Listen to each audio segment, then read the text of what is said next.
Darshan அறிவுக்கரசிகளிலிருந்து escape ஆயிருவாங்கன்னு நினைக்கிறவங்க நம்ம வீடியோக்கு ஒரு லைக்கை போட்டு தெரிவிச்சிருங்க.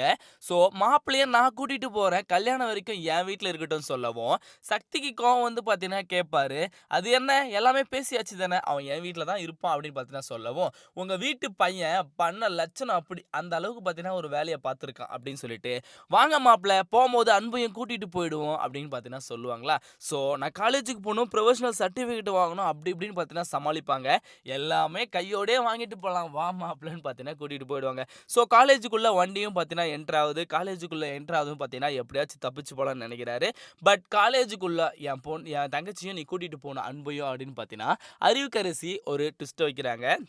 நீங்க எனக்கு சாக்லேட்டு, வாட்ச் எல்லாம் வாங்கி குடுத்தீங்களே! அப்பலாம் நல்லா இருந்துச்சு தானே! இப்ப ஏன் என்கிட்ட நல்லா பேச மாட்றீங்க? என்ன ஏமாத்தலான்னு நெனைக்கிறீங்களா? அது மட்டும் நடக்கவே நடக்காது அப்டின்னு பார்த்தீங்கன்னா சொல்லுவாங்க அன்பு. ஸோ இவளுக்கு மெச்சூரிட்டியே கிடையாது. நம்ம எப்படி இவள கட்டிக்கிட்டு வாழ போறோமோ அப்டின்னு சொல்லிட்டு பாத்ரூம்லேருந்து எப்படியாச்சும் எகிறி குதிச்சு தப்பிச்சிடலான்னு சொல்லிட்டு எகிரியும் குதிச்சிடுறாரு. ஆனா அன்புக்கரசிகள மாட்டுவாரா? மாட்ட மாட்டாரான்னு நீங்க நெனச்சீங்கன்னா, மறக்காம கமெண்ட் செக்ஷன்ல தெரிவிச்சிருங்க. அறிவுக்கரசியும், அன்புக்கரசியும் பார்த்தீங்கன்னா 2 பேரையுமே வந்து நம்ம தர்ஷன பிடிக்க தான் போறாங்க. ஏன்னா ஏற்கனவே பார்த்தீங்கன்னா அவங்களுடைய சிம்மெல்லாம் கூட மாற்றிருப்பாங்க. மாப்பிள இது புது சிம்மு, புது ஃபோனு உங்களது மாதிரி இதில் பொம்பளைங்க நம்பரே இருக்காது, இதை வச்சுக்கோங்க அப்படின்னு பார்த்தீங்கன்னா கொடுத்துருவாங்களா. ஸோ இப்போ வீட்டில் இருக்கிற பெண்கள் எல்லாமே அவனை கூட்டிகிட்டு போயிட்டாங்களே, எப்படியாச்சும் அவனை காப்பாற்றணும், நான் தர்ஷனை விட மாட்டேன் அப்படின்னு பார்த்தீங்கன்னா அவங்க அம்மா ஈஸ்வரி கங்கணம் கட்டிட்டு இருப்பாங்க. தர்ஷனோட கல்யாணம் அவன் விருப்பப்படி தான் நடக்கணும், இது நான் வேற மாதிரி டீல் பண்ண போகிறேன் அப்படின்னு பார்த்தீங்கன்னா சொல்லுவாங்க. ஒன்று போலீஸ் கையில் போகணும், இல்லைன்னா அப்பத்தா கையில் போகணும், இல்லைன்னா ஜீவானந்த கையில் போகணும். ஈஸ்வரிக்கு 3 வழி தான் இருக்குது. ஆனால் நம்ம தர்ஷன் இருக்கிற ஒரே வழி ஈஸ்வரி வந்து காப்பாற்றினாதாங்க. ஏன்னா அன்புக்கரசியும் அறிவுக்கரசியும் பார்த்தீங்கன்னா கண்டிப்பாக தர்ஷனை பிடிச்சி வச்சுக்க தான் போகிறாங்க. அவன் அங்கேருந்து தப்பிக்கிறதுக்கு வாய்ப்பே கிடையாதுங்க. ஏன்னா அறிவுக்கரசி அவ்வளோ பிளான் பண்ணுறவ கண்டிப்பாக தர்ஷனுக்கு ஆள் போடாமே இருந்திருப்பாங்க. ஸோ இப்போ என்ன நடக்குதுன்னு பார்த்தீங்கன்னா, இந்த வீட்டில் இருக்கிறவங்க எப்படியாச்சும் வந்து இப்போ வந்து அன்பு நம்ம தர்ஷன் கையில் இருக்கிற ஃபோன் நம்பரை எப்படியாச்சும் கண்டுபிடிக்கணும் அப்படின்னு பார்த்தீங்கன்னா சொல்லிட்டு இருப்பாங்க. அதுக்கு நந்தினி ஒரு ஐடியா கொடுப்பாங்க. இந்த மாதிரி அறிவுக்கரசி நம்புற ஒரே ஆள் பார்த்தீங்கன்னா, நம்ம கதிர் தான். அப்போ கதிர் ஃபோனை எடுத்தாவே கண்டிப்பா வந்து நம்ம தர்ஷன் புது நம்பர கிடைச்சிரும். ஸோ கதிர் ஃபோன் கையிலேருந்து எப்படியாச்சும் எடுத்து குடுக்க வேண்டியது என் பொறுப்பு நம்பர அப்படின்னு பார்த்தீங்கன்னா, நம்ம நந்தினி ஈஸ்வரி கையில சொல்லிட்டு இருப்பாங்க. ஈஸ்வரி கிட்ட பார்த்தீங்கன்னா, ஜனனி, தைனி சொல்லிட்டு இருப்பாங்க. ஏற்கனவே நம்ம பண்ண விட்டோமா, இந்த கல்யாணம் மட்டும் நம்ம விட்டுருவோமா, கூட இருந்தே பார்த்துக்கலாம் வாங்க அப்படின்னு பார்த்தீங்கன்னா தைரியம் குடுப்பாங்க. ஆனா இப்போ ஈஸ்வரி, நான் இதை வேற மாதிரி கொண்டு போக போகிறேன் அப்படின்னு பார்த்தீங்கன்னா சொல்லியிருப்பாங்க.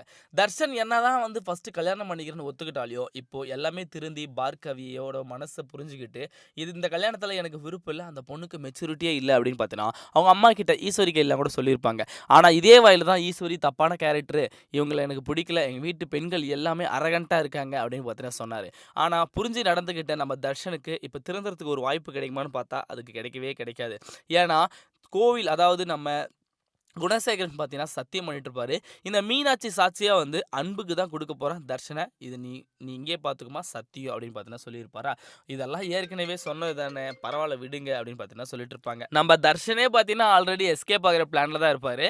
கால் பண்ணி மச்சான் நான் இந்த வீட்டை விட்டு எப்படியாச்சும் தப்பிக்க போறேன், நான் காலேஜுக்கு ப்ரொஃபஷனல் சர்டிஃபிகேட் வாங்குறதுக்கு வரலான்னு இருக்கேன் அப்படின்னு சொல்லும் போது என்ட்ரி கொடுத்துருவாங்க நம்ம அறிவுக்கரசி. அறிவுக்கரசி வந்தது மட்டும் இல்லாம, போம்போது அன்பும் இருக்கா, அவளையும் அப்படியே கூட்டிட்டு போலாம், நீங்களும் எங்க வீட்டுக்கு வந்துருங்க அப்படின்னு பார்த்தீங்கன்னா ஒரு பிளான போடுவாங்க. ஆனா தர்ஷன் இந்த இடத்துலேருந்து தப்பிக்கணும்னு ஆசைப்பட்டு பார்த்தீங்கன்னா தப்பிக்கிறாரு. கரெக்ட்டா வந்து அவங்ககிட்டயே மாட்டிக்கிறாரு. தர்ஷன் மட்டும் வந்து தப்பிச்சது குணசேகரனுக்கு தெரிஞ்சுச்சுன்னா அவ்வளோதாங்க. ஏற்கனவே வந்து அவங்க கிட்ட பேசிட்டு இருக்கிறதுக்கே வந்து பார்த்தீங்கன்னா பயங்கரமா அடிச்சு போட்டுருவாரு சாவுற அளவுக்கு. இவன் பொறுப்ப உன்கிட்ட ஒப்படைக்கிறேன் கதிரு, இவன் என்ன பண்ணவையோ தெரியாது, அடிக்குவியோ கொல்லுவியோ, ஆனா இந்த கல்யாணம் எனக்காக நடந்தே ஆகணும், இல்லைனா உங்களையும் ஏதாச்சும் பண்ணிட்டு நானும் ஏதாச்சும் பண்ணிப்பேன் அப்படின்னு பார்த்தீங்கன்னா ஒரு விஷயத்த சொல்லியிருப்பார் ஆதி குணசேகரன். ஸோ இந்த கல்யாணத்தை எப்படியாச்சும் நடத்தியே தீரணும், அண்ணன் பொறுப்பை நம்ம கிட்ட ஒப்படைச்சிட்டாரு அப்படின்னு பார்த்தீங்கன்னா கதிர் கங்கணம் கட்டிட்டு அலைகிறாங்க.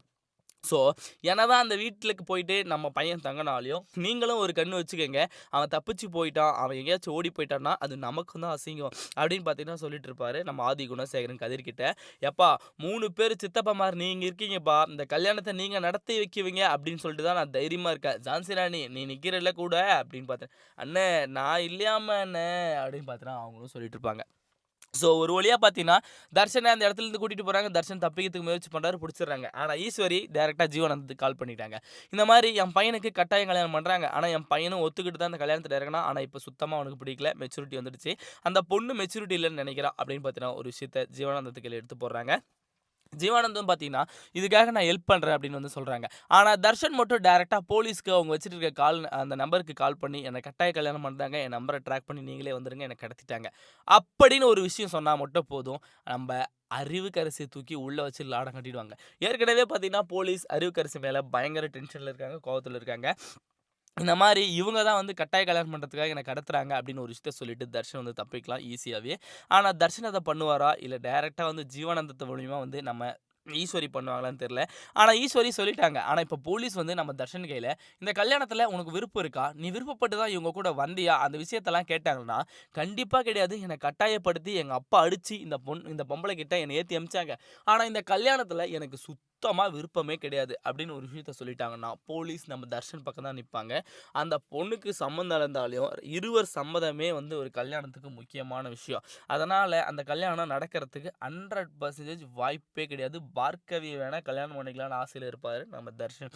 ஏன்னா அவளுக்காக நம்ம பெரிய துரோகமே பண்ணிட்டோம். இதுக்கப்புறமும் வந்து அவ மூஞ்சில முழியறதுக்கே நமக்கு வந்து மூஞ்சியே கிடையாது அப்படின்னு நெனச்சிருந்த தர்ஷன, தைரியம் குடுத்து நீ பண்ணது தப்புன்னு சொல்லி அடிச்சு பார்த்தீங்கன்னா, ஈஸ்வரி திருத்திருக்காங்க. என் அப்பன் புத்தி தான் எனக்கு வரும். ஆனா அவருக்கு பிறந்தவன் தானே அப்படின்னு சொன்ன தர்ஷனே பார்த்தீங்கன்னா, பார்கவி கிட்ட சாரி கேட்கிற அளவுக்கு பார்த்தீங்கன்னா மாத்திட்டாங்க. இப்போ என்ன நடக்குதுன்னா, ஈஸ்வரி அவங்க கிட்ட சொல்லிட்டாங்க. அவங்களும் பார்த்தீங்கன்னா போலீஸ கூட்டிட்டு போறாங்க. இந்த விஷயம் குணசேகரனுக்கு தெரிஞ்சுது. ஆதி குணசேகரனுக்கு தெரிஞ்ச உடனே கதிர கூட்டிட்டு பார்த்தீங்கன்னா அவரும் போறாரு.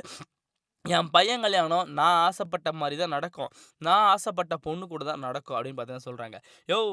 நீ ஆசைப்பட்ட பொண்ணு கூட நடக்கணும்னா, அதுக்கு நீ கல்யாணம் பண்ணிக்கணும். உன் பையன் கல்யாணம் பண்ணக்கூடாது. சட்டத்தில இதுக்கெல்லாம் இடமே கிடையாது அப்படின்னு பார்த்தீங்கன்னா சொல்லுவாங்க. ஸோ ஆதி குணசேகரன் என்ன சொல்ல வர்றாருன்னா, என் பையன நான் இந்த இடத்துலருந்து கூட்டிட்டு போறேன். யார் என்ன கேட்க முடியும்? அவன் கல்யாணம் நான் பண்றேன், பண்ணல. அதெல்லாம் அப்புறப்பட்ட விஷயம். இந்த இடத்துலருந்து நான் என் பையன கூட்டிட்டு போறேன் அப்படின்னு சொல்றாங்க. ஸோ நீ கட்டாய கல்யாணம் பண்ணுவேன்னு சொல்லிட்டு தான் கம்ப்ளைண்டே குடுத்துருக்காங்க. நீ இப்ப இந்த இடத்துலருந்து கூட்டிட்டு போயிட்டு உன் பையன தாலி கட்ட வச்சு அடிக்க வச்சேன்னா, உங்க பையன் கட்ட தான் கட்டுவான். ஸோ இதுக்கப்புறமும் வந்து அவன் உன் கஸ்டடியில இருக்க மாட்டான். நாங்க தான் எடுத்து நடத்துவோம் அப்படின்னு பார்த்தீங்கன்னா சொல்லிடுவாங்க. ஸோ தர்ஷனுக்கு விருப்பம் இருக்கா இல்லையான்னு கேட்டதுக்கு, சுத்தமா விருப்பமே இல்ல. எனக்கு இப்போதைக்கு கல்யாணம் பண்ணிக்கிற ஐடியாவே கிடையாது. நான் படிக்கணும் அப்படின்ற ஒரு விஷயத்த சொன்ன உடனே, எல்லாருமே அவங்க பக்கம் தான் சப்போர்ட்டுக்கு நிக்கிறாங்க. ஏன்னா மேற்படிப்பு படிக்கணும். கண்டிப்பா வந்து நான் பார்கவிய தான் கல்யாணம் பண்ணிக்குவேன் அப்படின்னு பார்த்தீங்கன்னா, மனசுக்குள்ள நெனச்சிட்டு இருக்காரு. ஆனா, இப்ப என்ன நடக்க போகுதுன்னு பார்த்தீங்கன்னா, நம்ம குணசேகரன் மறுபடியும் பயங்கரமா அடிச்சிட போறாரு. தர்ஷன. தர்ஷன் மட்டும் கொஞ்சம் ஃபேவரா இருந்தாருன்னு வச்சுக்கோங்களேன், குணசேகரன் பயங்கரமா கல்யாணம் பண்ணிடுவாரு. தர்ஷன் ஃபேவரா இருந்ததுனால தான் பத்திரிக்கை அடிச்சாரு, அவங்க வீட்ல போயிட்டு சாப்ட்டாங்க, அவங்க வீட்ல போய் ஸ்டே பண்ணாங்க, எல்லாமே பண்ணாங்க. ஆனா, சொத்துக்கு ஆசைப்பட்டு கல்யாணம் பண்ணிக்கிறேன், அப்பா பேச்ச கேட்டு நான் கல்யாணம் பண்ணிக்கிறேன், இந்த பொண்ண நான் ஏமாத்துவேன்னு நெனச்ச தர்ஷன மாத்துனது ஈஸ்வரி தான். ஈஸ்வரிய உண்மையிலேயே ஒரு சல்யூட் அடிச்சு ஹேண்ட்ஸ் அப் பண்ணுங்க. ஏன்னா, அவங்க நெனச்சிருந்தா அந்த பையன அப்படியே விட்டுருக்கலாம். ஆனா, இந்த பையன் தப்பான வழியில போறான், அவன விடவே கூடாது. அவன் என் பையன், என் முடிவு படி தான் அவன் நடக்கணும். அதெல்லாம் தப்புன்னு எடுத்து இவ்வளோ பெரிய பையனுக்கு புரிய வச்சாங்க இல்லையா ஈஸ்வரி. உண்மையிலேயே ஈஸ்வரி கிரேட்டுங்க. அவங்க படிச்சாங்க அப்படின்றத பார்த்தீங்கன்னா நிரூபிச்சுட்டாங்க. குணசேகரனுக்கு இப்ப என்ன பண்றதுன்னே தெரியல. ஏன்னா பெரிய பெரிய இடத்துலலாம் போயிட்டு ஜீவனானந்தத்தெல்லாம் புடிச்சிட்டு வந்துட்டாளே இவ அப்படின்னு பார்த்தீங்கன்னா இருக்கு. ஸோ இதே மாரி இன்ட்ரஸ்டிங்கான வீடியோவ நீங்க எதிர்நீச்சல்ல பார்த்து தெரிஞ்சுக்கணும்னா நம்ம சேனல சப்ஸ்கிரைப் பண்ணி பெல் ஐகானை கிளிக் பண்ணிக்கங்க. அப்பதான் நான் போடுற வீடியோ அடுத்தடுத்து உங்களுக்கு உடனுக்குடனே நோட்டிஃபிகேஷன் வந்து சேரும். அடுத்த வீடியோல சந்திக்கலாம். அதுவரைக்கும் பாய்.